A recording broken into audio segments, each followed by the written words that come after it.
All right, let's talk about a really unique exercise for improving hip mobility, specifically hip rotation. And these are called rotary holds. One of the techniques that we use all the time for mobility is distraction. So we like to try and pull the joint apart when we're working for mobility. But sometimes, believe it or not, the complete opposite works better, and that's compression.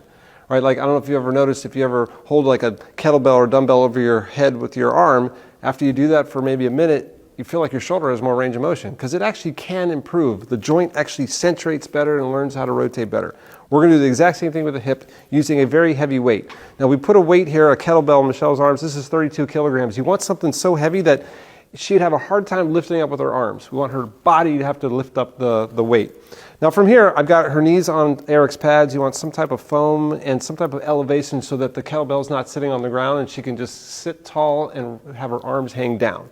Now from here, think about this weight is creating an axial compression into both hip joints, right? Now I like to take the feet, we're going to turn the heels out, toes pointing in, knees are separated.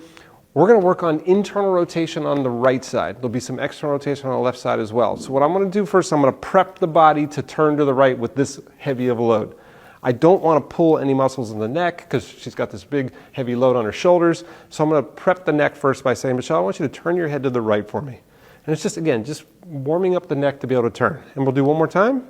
Now what I'm going to have you do is I'm going to have you look to the right and turn your shoulders, but keep the kettlebell in front of you. So look to the right and turn your shoulders. I'm just prepping her for the exercise. We're going to do one more time.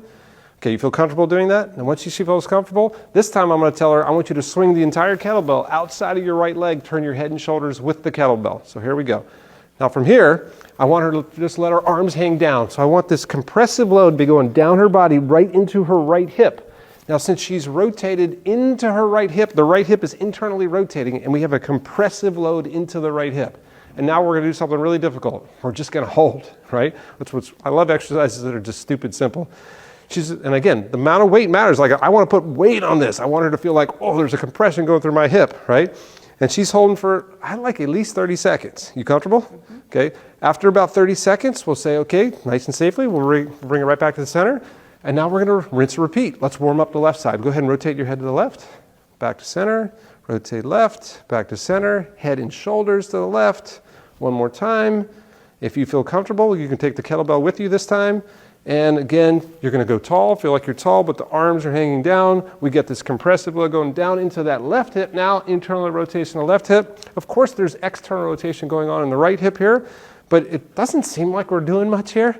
But this compressive load gives the brain a really different feeling. Now, it's really important to be extended in your hips. You want your hips to be fully extended in this exercise. And people feel like they're doing that when they're holding the kettlebell in front of them. But to make sure, I'm going to say, Michelle, if you wouldn't mind, if you can take this behind, and now she's holding, now, does that feel way more extended? Mm-hmm. When the kettlebell's behind you, it pushes your hips forward. Now you're in full hip extension. We can actually do the exact same exercise with the kettlebell behind.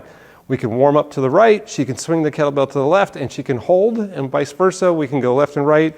I kind of like to do all the way around. Kettlebell in front, kettlebell behind, 30 seconds to the right, 30 seconds to the left. When you're done here, you can just let go of the kettlebell. And that's called the rotary holds. And then the best part of this, stand up for me and feel your hips. You all of a sudden, you'll be like, man, I feel like I can rotate better. Yes? Yes. High five? We're not cool.